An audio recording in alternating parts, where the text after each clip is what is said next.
கர்த்தருடைய பரிசுத்த நாமத்திற்கு மகிமை உண்டாவதாக. காலையிலே உங்களை வாழ்த்தி ஆசீர்வதிக்கிறேன், வரவேற்கிறேன். மத்தேயு 24:35 வானமும் பூமியும் ஒழிந்து போம், என் வார்த்தைகளோ ஒழிந்து போவதில்லை. வானமும் பூமியும் ஒழிந்து போம், என் வார்த்தைகளோ ஒழிந்து போவதில்லை. கர்த்தருக்கு மகிமை உண்டாகட்டும். வானமும் பூமியும் ஒழிந்து போம். ஆண்டவர் சொல்றாரு, வானம் ஒழிஞ்சு போலாம், பூமி ஒழிஞ்சு போலாம். இவ்வளோ பெரிய வானம் நம்ம பார்த்தா ஆச்சரியமா பிரம்மாண்டமா இருக்கு. இவ்வளவு பெரிய பூமி, எவ்வளவு பெரிய பூமி. இந்த ரெண்டும் கூட ஒழிஞ்சிடலாம், ஆனா என் வார்த்தைகள் ஒழிவதில்லை. அப்படியானால் இந்த வானத்தை விட அவருடைய வார்த்தை பெரியது, இந்த பூமியை விட அவருடைய வார்த்தை பெரியது. அவர் வார்த்தையினால் இந்த பூமியை படைத்தார்.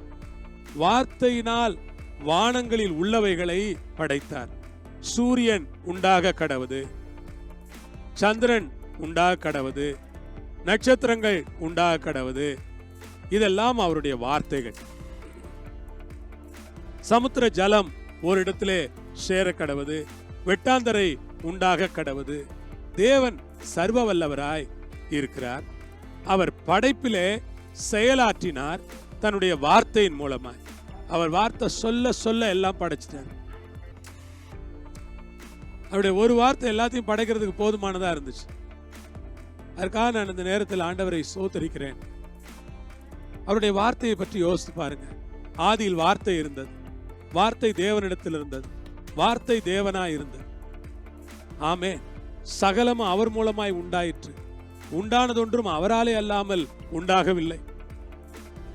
ஆதியில் வார்த்தை இருந்தது, வார்த்தை தேவனிடத்தில் இருந்தது, வார்த்தை தேவனாய் இருந்தது. தேவனுடைய வார்த்தையை பாருங்க, எவ்வளவு வல்லமை உள்ள வார்த்தைன்னு பாருங்க. அந்த வார்த்தைக்காக நான் இந்த நேரத்தில் ஆண்டவரை துதிக்கிறேன். என் அன்பு தேவ ஜனமே, வார்த்தை, ஆண்டவர் வார்த்தையா இருக்கிறார். அல்லேலூயா சொல்வோமா? ஆண்டவர் வார்த்தையா இருக்கிறார். வார்த்தையினால் வானத்தையும் பூமியையும் படைத்தார் என்று நாம் படிக்கிறோமே.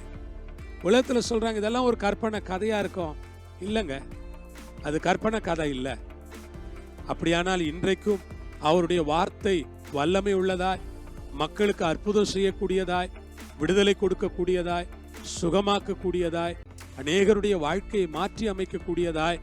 நான் இந்த வார்த்தையை படித்துதான் ரட்சிக்கப்பட்டேன், இந்த வார்த்தையை படித்துதான் நான் மாறினேன், இந்த வார்த்தையை படித்துதான் என் குடும்பம் மாறினது என்று சொல்லுகிறார்களே.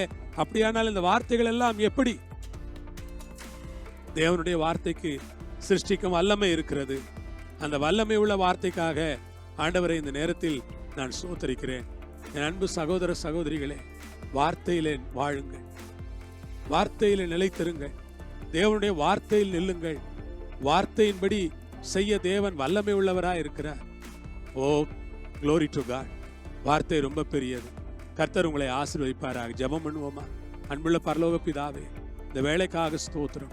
வானம் பூமி ஒழிந்தாலும் என் வார்த்தைகள் ஒழியாது என்று சொன்னதற்காக ஸ்தோத்திரம்.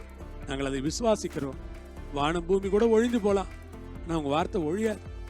ரொம்ப பெருசு, ரொம்ப வல்லமையா இருக்கு. அந்த வார்த்தைகளுக்காக ஸ்தோத்திரம். உங்களுடைய வார்த்தையின்படி என்னையும் எங்களையும் ஆசீர்வதிப்பீராக. வார்த்தையில் நிலைத்திருக்க எங்களுக்கு உதவி செய்யும். இயேசுவின் மூலம் பிதாவே, ஆமென். அல்லேலூயா. கர்த்தர் உங்களை ஆசீர்வதிப்பார்.